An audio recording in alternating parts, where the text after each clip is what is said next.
Então, queridos, nós estamos estudando as 9 marcas de uma igreja saudável, né?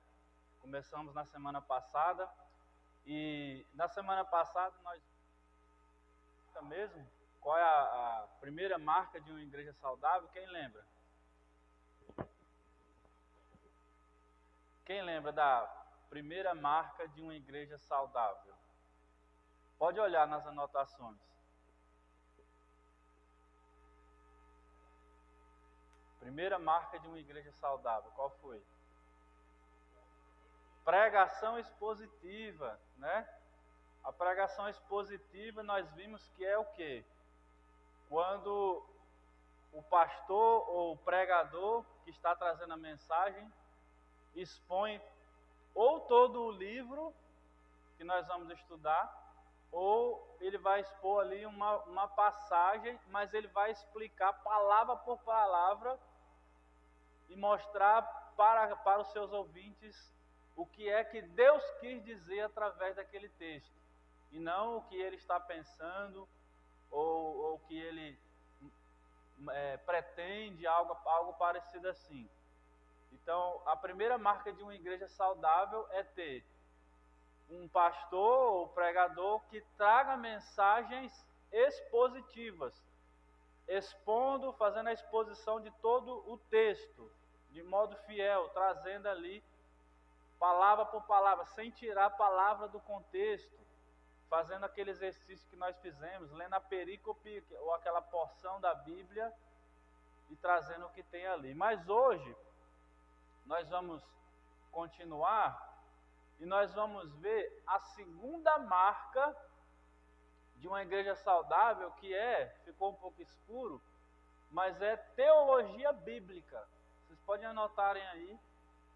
A segunda marca de uma igreja saudável, ou seja, uma igreja que se direciona para os princípios bíblicos, fiéis e verdadeiros às Escrituras, é uma igreja que tem uma teologia bíblica. E eu vou explicar melhor isso para vocês nesta aula. Então, no capítulo anterior, nós consideramos a importância da pregação expositiva, que foi a primeira marca. Contudo, o nosso interesse não deve ser apenas a maneira como aprendemos, mas também, isto é, mais importante é aquilo que aprendemos, ou seja, devemos anelar ou ansiar ou esperar por pastores que preguem com base na palavra de Deus. Mas devemos ouvir com muita atenção o que ele diz e determinar se o que ele diz está ou não em harmonia com a palavra de Deus. Então, o que é que nós vamos ver hoje? Nós vamos ver o estudo sobre Deus.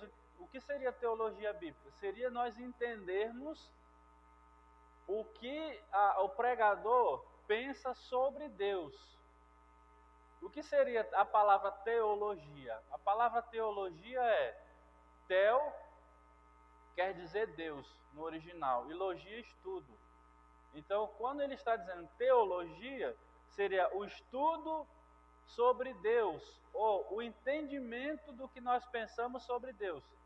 Então, a segunda marca que nós vamos ver hoje, ela vai mostrar que uma igreja saudável, ela precisa ter um pregador ou um expositor das Escrituras que tenha um entendimento sobre Deus correto. Isso é teologia bíblica. Isso é que diferencia igrejas que dizem que estão pregando salvação, mas têm um entendimento errado sobre Deus. E a gente vai ver na continuação desse livro que com o entendimento errado sobre Deus, isso vai afetar diretamente a nossa salvação. Porque se a interpretação ou o entendimento que eu tenho sobre Deus não está correto, automaticamente a obra de Cristo, ou tudo que Ele fez por nós, vai ser interferido. Por isso que uma igreja saudável, ela precisa ter um entendimento correto sobre Deus. Tem uma matéria no seminário e aqui, quando nós formos estudar doutrinas, que trata só sobre isso. aqui nós vamos ver somente somente um pequeno conteúdo que vai somente dar para nós uma ideia do que seria isso. Mas o entendimento correto sobre Deus é muito importante.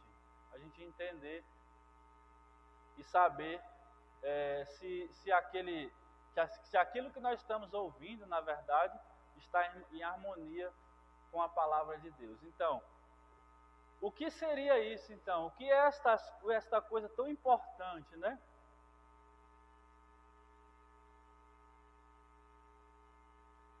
Ou seja, primeira coisa que nós vamos ver, ou ter um entendimento correto sobre Deus. O Deus da Bíblia é um Deus criador. Vocês podem anotar aí.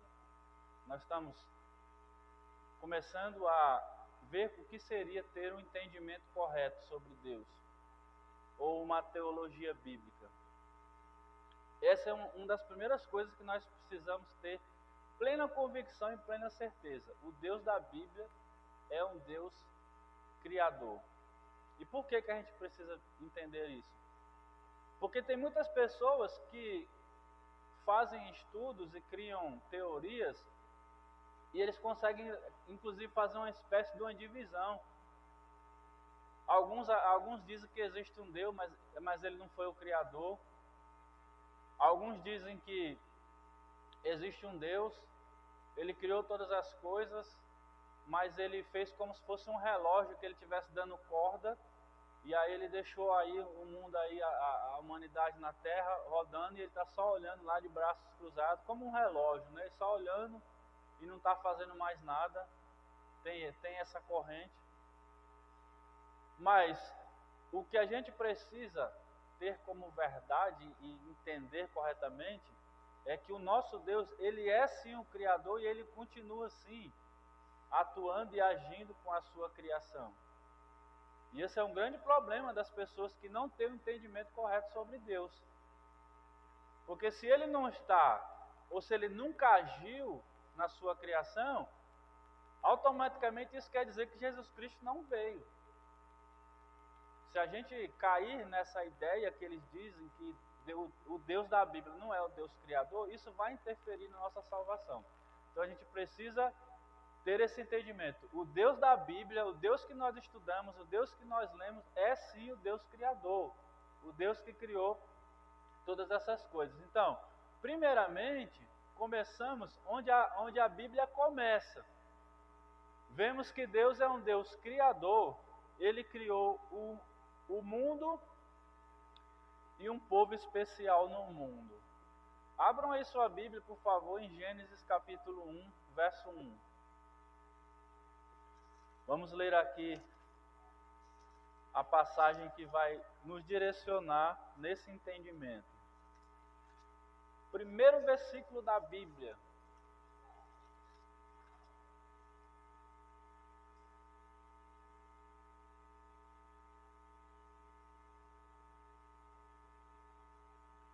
Gênesis capítulo 1, verso 1, diz assim: No princípio, criou Deus os céus e a terra. A terra, porém, estava sem forma e vazia. Havia trevas sobre a face do abismo, e o Espírito de Deus pairava sobre as águas. Disse Deus: haja luz, e houve luz. E viu Deus que a luz era boa, e fez separação entre a luz e as trevas. Chamou Deus a luz dia e as trevas noite. Houve tarde e manhã o primeiro dia. E disse Deus: haja firmamento no meio das águas e separação entre as águas e as águas. Fez, pois, Deus o firmamento e separação entre as águas debaixo do firmamento e as águas sobre o firmamento. E assim se fez. E chamou Deus ao firmamento céus. Houve tarde e manhã o segundo dia. Disse também Deus: ajuntem-se as águas debaixo dos céus num só lugar, e apareça a porção seca. E assim se fez.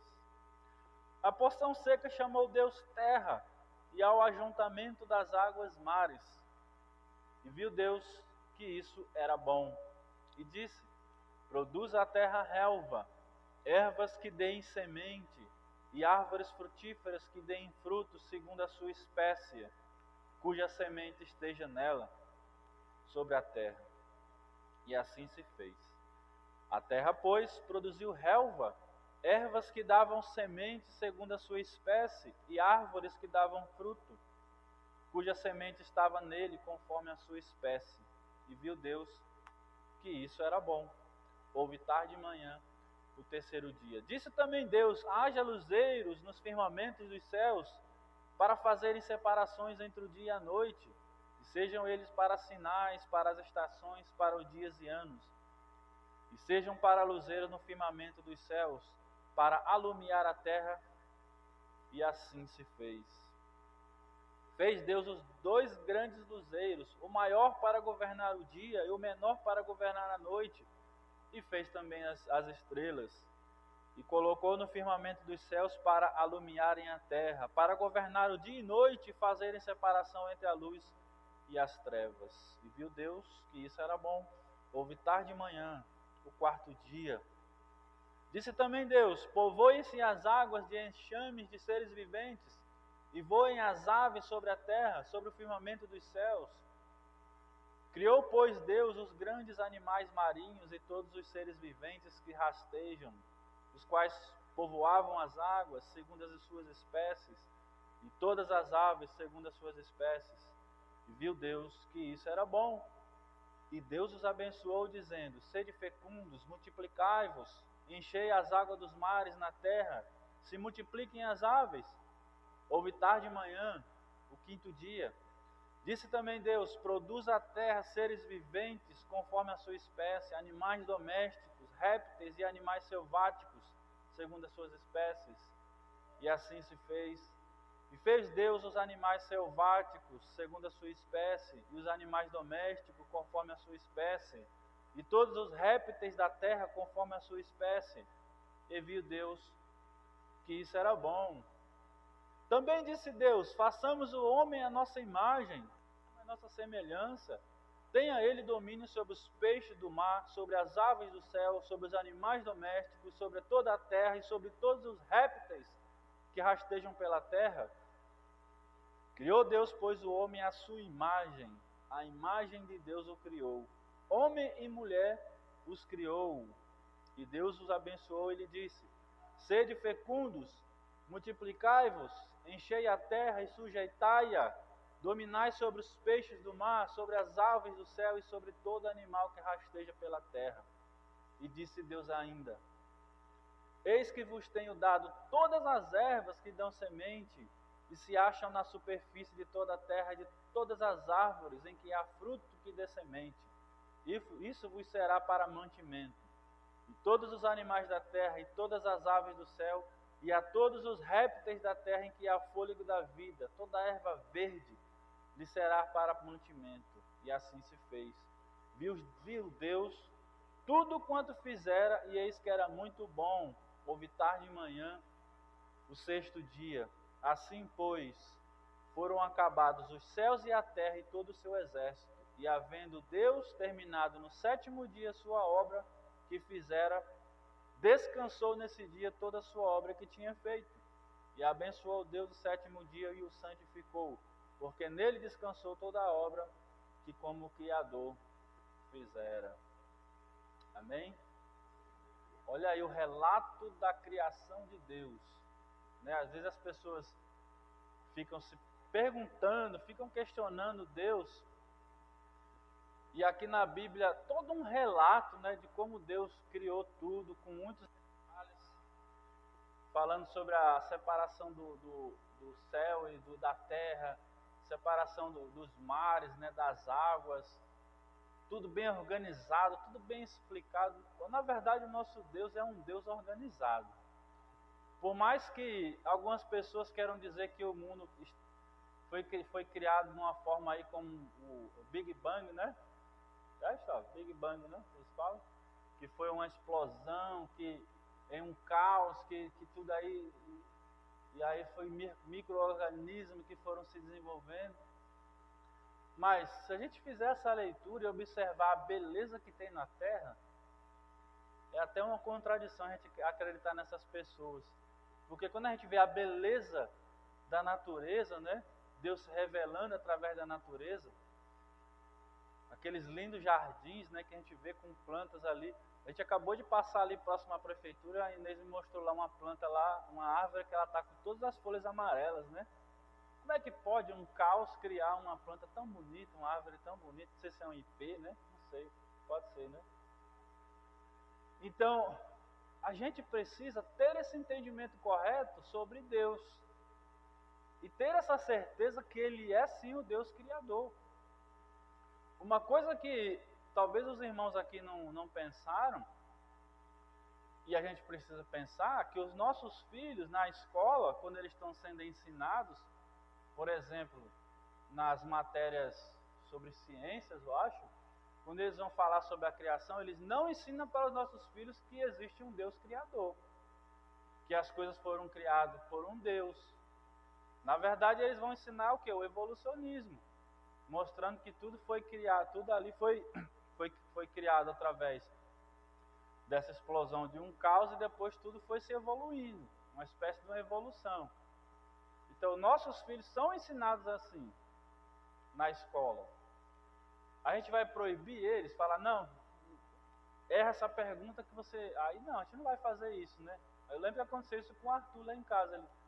Ele chegou, certa vez ele me chegou e me mostrou, ó, pai, estão dizendo aqui, tal. Eu falei, aí eu expliquei para ele, ele falou, não, aí é porque na escola eles ensinam a criação dessa forma. Não quer dizer que a gente deva errar para... Não, eu vou fazer um voto de protesto aqui, eu vou escrever aqui que foi Deus. Infelizmente a gente não pode fazer isso. Mas é importante que a gente ensine para eles o que é certo. Fala, meu filho, é o seguinte, lá na escola, o professor vai dizer isso aí é uma corrente que ensina dessa forma. A escola adotou o ensino, né? O ensino em geral adotou essa maneira, e a gente tem que estudar, aprender que existe, mas no nosso coração precisa estar o correto. A gente precisa mostrar para nossos filhos que na verdade existe sim um Deus Criador, Ele que criou todas as coisas, Ele que organizou tudo, que Ele que tem direcionado todas as coisas, que não é um caos, que não está tudo aí, né, ao léu. Então, se você já leu a Bíblia, sabe que ela está cheia de história. A maior parte da Bíblia é uma longa história a respeito do que se passa com Deus e com o mundo. E é importante a gente perceber isso, porque uma coisa que as pessoas falam é assim, não, mas a Bíblia, ela não explica todas as coisas. A Bíblia não dá todas as explicações. Não fala sobre dinossauro, não fala sobre a esposa de Caim, não fala tanta coisa que essas mulheres que apareceram, né? Por que a Bíblia não fala tudo? Uma coisa que a gente precisa ter também firme em nossos corações. A Bíblia, a nossa Bíblia, ela não foi escrita com o objetivo de contar tudo que aconteceu no mundo. Contar todo o relato. Já pensaram se Deus fosse pegar tudo o que aconteceu ali, todos os detalhes que aconteceram ali e botar na nossa Bíblia? A gente ia ter que andar com uma carriola, né? Aqui é carriola? Não sei. Carrinho de mão, né? Em São Paulo é carriola. Eu ia botar a Bíblia num carrinho daquele, ia ter que levar, porque ia ser muita coisa. Então, na verdade, a nossa Bíblia, ela relata tudo o que tem a ver com o plano redentor. Então, tudo que está relatado na Bíblia, todas as passagens, os personagens, eles estão aí relatados com o objetivo de direcionar as nossas mentes e corações para Jesus Cristo. Então, quando alguém, ou quando alguém lhe perguntar, ou quando você mesmo se perguntar, por que tal situação não está sendo explicada aqui? Como já me perguntaram. Por que ninguém fala aqui de onde veio a mulher de Caim? Né? Não matou Abel, não saiu, depois não casou? Por que a Bíblia não explica? Já me perguntaram isso. Tem duas respostas que a gente pode dar. Deus não quis falar. Essa é a primeira, né? Mas a mais coerente é a gente explicar o objetivo da Bíblia. Deus somente deixou registrado aquilo que estava ligado ao plano redentor, anunciando para nós tudo o que aconteceu no passado, o porquê que nós perdemos o privilégio de estar ali, colocando o nome de bicho e comendo frutas, e aí depois tivemos que passar por essa situação constrangedora da morte, das doenças, das pandemias, das tristezas, das dificuldades, e o plano redentor de Deus para nós. Se você ler a sua Bíblia aí no capítulo 3 de Gênesis, você vai ver que Deus agiu muito rápido. Né? Adão e Eva desobedeceram, entrou a morte no mundo, eles foram expulsos do jardim, mas Deus ali na mesma hora, no momento da sentença, ele já providenciou o quê? Já anunciou o plano de salvação, o plano redentor. Né? Tá lá, ali não está bem explicado, mas quando ele vai falar ali sobre a descendência da mulher e a descendência da serpente, ele está se referindo ao plano profético que já profetizando a vinda de Cristo para nós. Então é importante a gente entender a história da Bíblia e entender que tudo ali se passa com Deus e com o mundo que Ele criou. Essa é a ideia da gente entender Deus como um Deus criador. Começa com o nada. Deus criou o mundo do nada. Uma palavra bíblica que ele quer dizer ex nihilo, que quer dizer do nada. Ele foi o único que tinha essa capacidade, o único que poderia fazer isso, criar do nada, como nós lemos aqui agora. Todo o relato da criação. Deus criou o mundo do nada. Somente pela sua voz, pelo seu comando de voz, as coisas foram sendo criadas. E a gente precisa entender isso. Ele como esse Deus criador. Precisamos entender que a verdade do que a Bíblia nos apresenta a respeito de Deus e de nós mesmos. O ensino correto em nossas igrejas tem de incluir um compromisso claro com as doutrinas da Bíblia, ainda que essas doutrinas sejam frequentemente negligenciadas. Então nós estamos aqui sendo direcionados a entender que uma igreja saudável, uma igreja que vai se direcionar pelos preceitos bíblicos, ela vai ser uma igreja que ela vai ter esse compromisso com as doutrinas da Bíblia, interpretando corretamente, independente se nós gostamos ou não de ouvir ela. Que eu acho que esse é também um dos problemas de muitas igrejas que foram criadas aí. Nesse estudo, a gente de vez em quando vai citar outras igrejas, porque a falta de alguns entendimentos que nós vamos ver aqui é o que causa, ou é a causa primeira de outras igrejas terem sido fundadas. Pessoas que não se direcionam corretamente pelos princípios bíblicos, e aí por não se direcionar corretamente, eles criam no seu coração uma nova doutrina e eles querem sair. A Bíblia ali já não vai ser mais a sua única regra de fé e prática, porque eles vão ter que escrever livros para tentar explicar aquilo que eles estão pensando. Né? Tem muitas igrejas assim, que você chega lá e eles, em vez de estudar só a Bíblia, eles vão estudar ali outros livros, outras revistas, né? Tem igreja que entrega revista, tem igreja que entrega livro aí. Nós também trabalhamos com revistas aqui, mas as nossas revistas são livros de doutrinas, né? São estudos que são feitos a partir da Bíblia, não são estudos que vão se sobrepor à Bíblia. E é isso que nós estamos observando aqui. O Deus da Bíblia, ele também é um Deus santo. Vocês podem anotar aí. O Deus da Bíblia é também um Deus santo. Ele é criador e ele agora nós vamos ver que ele também é um Deus santo.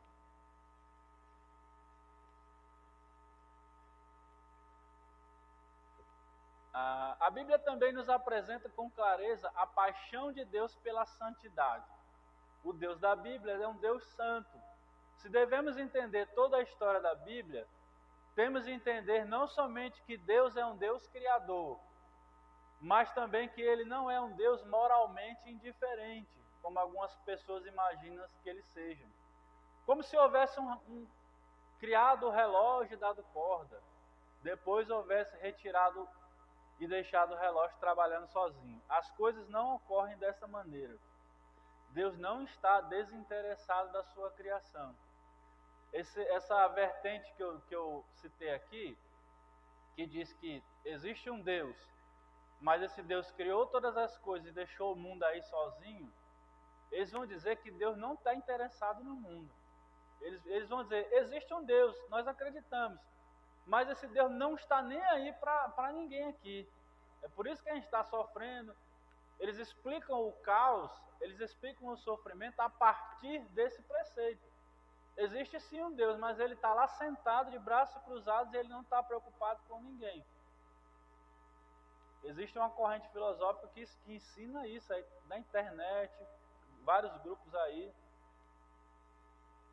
Quando eles fazem isso, automaticamente, primeiro, eles estão interferindo diretamente no plano redentor de Deus. Ou seja, as pessoas que estão lá naquelas reuniões, ouvindo aquilo, elas não vão estar direcionando as suas vidas para uma salvação.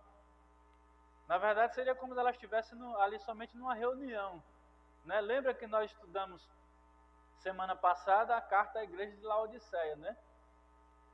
É mais ou menos como se essas pessoas, ou essas igrejas que dizem isso, estivessem ali, como a igreja de Laodiceia. O que Jesus disse lá sobre a igreja de Laodiceia? Quem lembra? Jesus estava como lá na igreja de Laodiceia? Ele estava lá dentro pregando?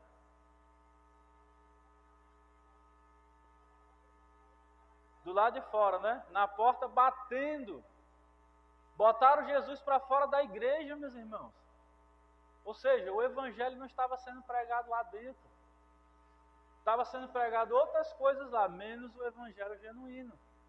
Então, esses grupos que dizem que existe um Deus, mas não reconhecem a santidade dele, e a santidade dele requer na nossa santidade, esses grupos seriam como aquela igreja lá em Laodiceia. A paixão de Deus por santidade, ela causa um problema. À medida que Ele procura um relacionamento conosco, ao invés de sermos santos, nós, seres humanos, somos pecadores. Mas apesar disso, somos chamados a nos relacionar com Deus Santo. Então qual seria o problema aqui? Nós somos pecadores. Ou seja, após a queda, após a desobediência de Adão e Eva, nós perdemos a condição de santidade. Até aquele ponto, eles eram considerados, ou as pessoas eram consideradas sim santificados. Mas, por causa daquela desobediência, a humanidade perdeu a sua condição de santidade. Então qual é o problema aqui? O Deus Criador, o Deus da Bíblia é um Deus santo, tentando se relacionar com um povo que não é santo. Um povo que se tornou impuro por causa daquela desobediência. Tem vários textos que tratam sobre a reconciliação, e eu vou ler somente um para nós, tem vários ali. Passou.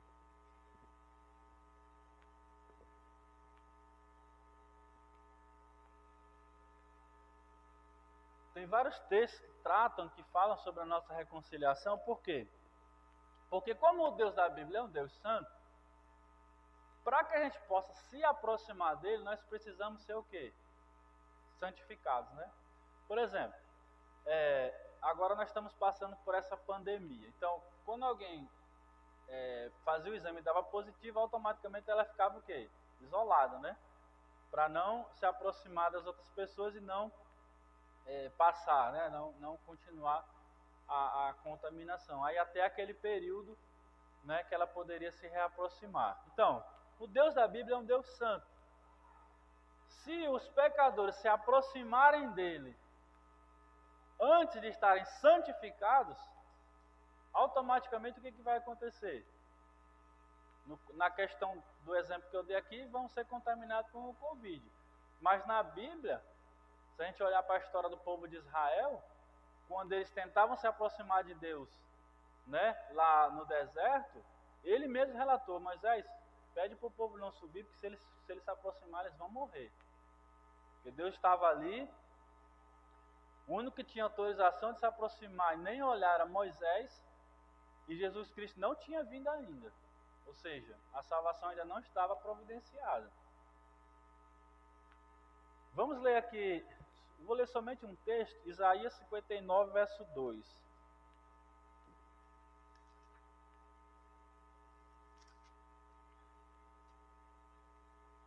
Diz assim, eu vou ler o verso 1. Eis que a mão do Senhor não está encolhida, para que não possa salvar, nem surdo o seu ouvido, para não poder ouvir.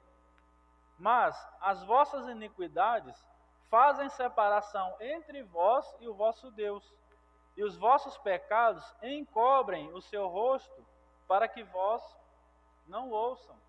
Então, o que acontece? O que aconteceu com a humanidade? O pecado nos colocou nessa condição de precisarmos sermos santificados.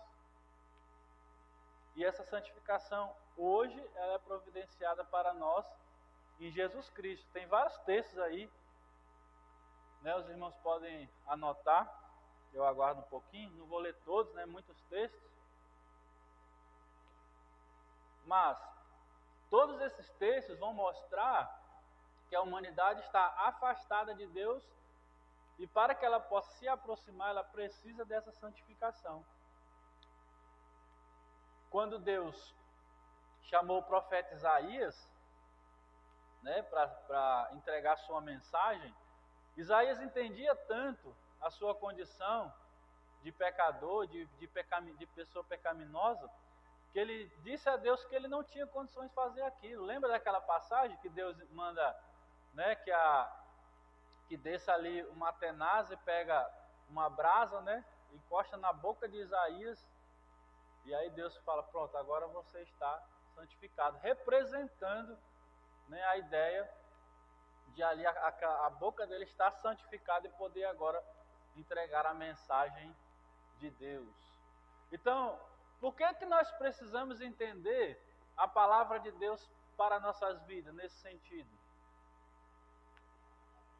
Ah, voltou.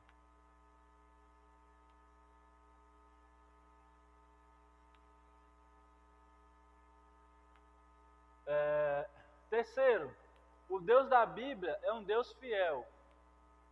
O Deus da Bíblia é criador, ele é santo e é fiel. Terceiro.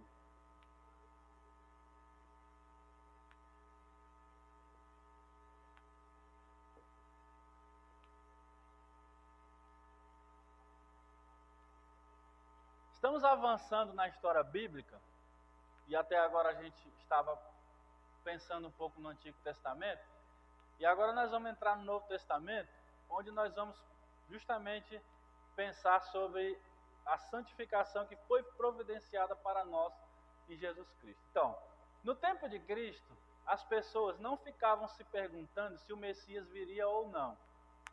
Elas estavam certas disso, usando os primeiros capítulos de cada evangelho. Podemos dizer que as pessoas aguardavam um Messias, pois o ungido que o Senhor prometera viria. O Senhor havia dito por meio de Moisés que suscitaria um profeta. No âmago de nossa compreensão de Jesus Cristo está o nosso entendimento do que ele veio fazer. Ele veio como aquele por meio de quem você e eu podemos ter um novo relacionamento com Deus. Ou seja, ele providencia, ou ele mostra o meio de nós podermos direcionar a nossa vida para a santidade. Então, por mais que as pessoas possam achar que conhecem o Deus da Bíblia, podem achar que estão próximas de Deus na sua casa, colocando louvores. Eu tenho uma vizinha, nós temos uma vizinha lá em casa, que eu acho que ela escuta louvor mais alto que a gente lá. Né? Ela bota lá, tem um determinado louvor aí, uma cantora gospel, ela coloca mais alto lá, que eu acho que os vizinhos pensam que ela é aquela casa lá que tem os crentes, não, né? Não nós, porque é muito alto, eles colocam o louvor. E aí depois eu vejo as crianças lá próximas cantando aquele louvor na rua, né? Eu fico pensando assim, como é que pode as pessoas cantarem tudo isso? Tem um louvor que é até direcionado no livro de Abacuque, né? Que é um livro que traz grandes repreensões, onde as pessoas que leem Abacuque ficam até chocadas, né, com o que Deus faz ali, e Abacuque desesperado, né, pedindo a Deus sobre aquelas coisas. E a gente vê as pessoas falando aquilo, falando que vai entregar toda a sua vida a Deus, né, vai entregar, mais ou menos assim a música, né? Ainda que a floreira não floresça, né? Aí no final diz, né, que mesmo que pode acontecer tudo, né, que vai louvar a Deus. Mas aí depois, quando desliga o som, a gente vê totalmente ao contrário. Aí depois começa a colocar todo tipo de música aí, né? Pois é, aí pronto, quando termina a música, as crianças ficam cantando, aí eles vão lá, muda, aí começa a colocar outro tipo de música lá que, infelizmente, vai colocar nossas crianças para pensar que coisas ruins ou coisas que eles falam lá é até importante, né? As crianças ficam confusas, né? Uma hora é santidade, outra hora é pisadinha, não sei o que aí e tudo mais. Mas o que eu estou tentando trazer aqui para nós é que as pessoas podem fazer isso, elas podem ouvir louvores, eu posso colocar um adesivo de Jesus na minha moto, no meu carro, mas se no meu coração eu não aceitar Cristo como Salvador, a santidade esperada, a santidade que me permite me voltar a aproximar de Deus, ela não vai acontecer. Então, os meus vizinhos, eles podem ficar ouvindo louvor lá na toda altura, eles podem colocar o adesivo de Jesus na moto, no carro, todo mundo pode cantar aquilo, mas se isso não estiver dentro do seu coração, não vai haver uma aproximação com Deus. Deus providenciou essa oportunidade de santidade para que a gente possa se aproximar dele em Jesus Cristo. Então, enquanto Adão e Israel falharam e se mostraram infiéis, Jesus venceu as tentações sem pecar. Né? Paulo vai dizer em Romanos 5 que Jesus é o novo Adão. Né? Vamos ler essa passagem aí. Abre aí sua Bíblia, Romanos capítulo 5.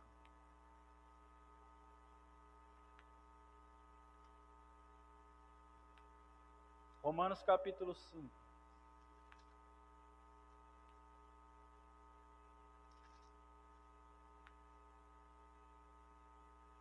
Verso 12.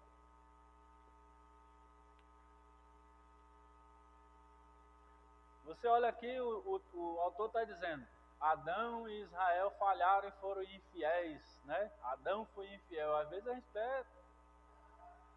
Mas Adão não está na Bíblia, né? Mas ele não estava santificado. Então vamos aqui, verso 12. Portanto, assim como por um só homem entrou o pecado no mundo, e pelo pecado a morte, assim também a morte passou a todos os homens, porque todos pecaram. Porque até o regime da lei havia pecado no mundo, mas o pecado não é levado em conta quando não há lei. Entretanto, reinou a morte desde Adão até Moisés, mesmo sobre aqueles que não pecaram, à semelhança da transgressão de Adão, o qual prefigurava aquele que havia de vir. Todavia, não é assim o dom gratuito como a ofensa, porque, se pela ofensa de um só morreram muitos, muito mais a graça de Deus e o dom pela graça de um só homem, Jesus Cristo, foram abundantes sobre muitos. O dom, entretanto, não é como no caso em que somente um pecou, porque o julgamento derivou de uma só ofensa, para a condenação, mas a graça transcorre de muitas ofensas, para a justificação. Se pela ofensa de um, e por meio de um só, reinou a morte, muito mais os que recebem a abundância da graça e o dom da justiça reinarão em vida, por meio de um só, a saber, Jesus Cristo. Pois assim como por uma só ofensa veio o juízo sobre todos os homens para a condenação, assim também por um só ato de justiça veio a graça sobre todos os homens para a justificação que dá a vida. Porque como pela desobediência de um só homem, muitos se tornaram pecadores, assim também, por meio da obediência de um só, muitos se tornaram justos. Então, Adão, ele desobedeceu mesmo. Foi infiel a Deus. Mas Jesus Cristo, ao contrário disso, obedeceu e providenciou a salvação para nós. Jesus, meus amados irmãos, é o cumprimento fiel das promessas de Deus. Aquela primeira promessa que tem lá em Gênesis 3, ali após a sentença, né, de Adão e Eva. Essa é a primeira promessa ali, a promessa, né, da salvação através da descendência da mulher. O nosso Deus Criador e o nosso Deus Santo é também um Deus admiravelmente fiel. Porque por mais que Adão tenha sido infiel ao desobedecer, Deus manteve a sua palavra. Né? Deus criou Adão e Eva e deixou ali. Toda a tarde ele passava, né? O texto diz que Adão conversava com Deus à tarde, né? Eu até uso a ilustração que Deus caminhava com Adão, né? Final da tarde ali, o sol baixando e eles fazendo caminhada, né? Colocando nome de bicho e comendo fruta. Mas Adão foi infiel. Deus disse, não coma somente essa árvore aqui, tem 500 árvores aqui de fruta. Essa vocês podem comer até enjoar, né? Mas pelo menos essa aqui não coma não.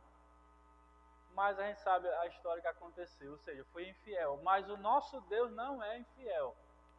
Tudo o que ele prometeu, tudo o que ele relatou, tudo o que foi escrito nas Escrituras, aconteceram, estão acontecendo agora, como nós estamos vendo, aquilo que Jesus Cristo relatou. Essa pandemia, ela está descrita na Bíblia, que viriam pandemias. Então, consequentemente, nós temos a certeza que as coisas que há por vir também vão acontecer. Por último, o Deus da Bíblia é um Deus amoroso. O Deus da Bíblia é um Deus amoroso. Ele é criador, ele é santo, ele é fiel e por último ele é um Deus amoroso. Tem vários outros atributos de Deus, meus amados, que quando estivermos estudando teologia propriamente dita, nós vamos passar por outros atributos, mas aqui nós estamos estudando 4 atributos principais sobre Deus. São atributos que identificam o Deus da Bíblia. O Deus da Bíblia é intimamente ligado à ideia de fidelidade de Deus. Está o fato de que ele é um Deus de amor, que tem um amor especial pelo povo da aliança. Deus nos fez para refletir sua imagem. Deus nos fez para viver em aliança com ele. Então, como pode o Senhor perdoar a iniquidade e não inocentar o culpado? É claro que a resposta se acha em Jesus Cristo. Tem uma coisa também que as pessoas dizem, e é essa pergunta que está ali, fala, porque se esse... É como se você chegasse na casa de alguém, e as pessoas dizem assim, eu acho que muitos aqui já ouviram essa pergunta, se esse Deus é tão santo, se ele é tão bom, por que ele não perdoa todo mundo? Por que todo mundo não vai para o céu? A gente já viu essa pergunta, né, irmãos? A gente já viu uma pergunta parecida, né? Por que esse Deus, então, não perdoa todo mundo? Por que ele não deixa, né, todo mundo entrar no céu? Eu gosto de pensar sobre isso, meus amados. Por exemplo, na sua casa. Vamos dar um exemplo aqui. Todos nós aqui temos as nossas casas, graças ao Senhor.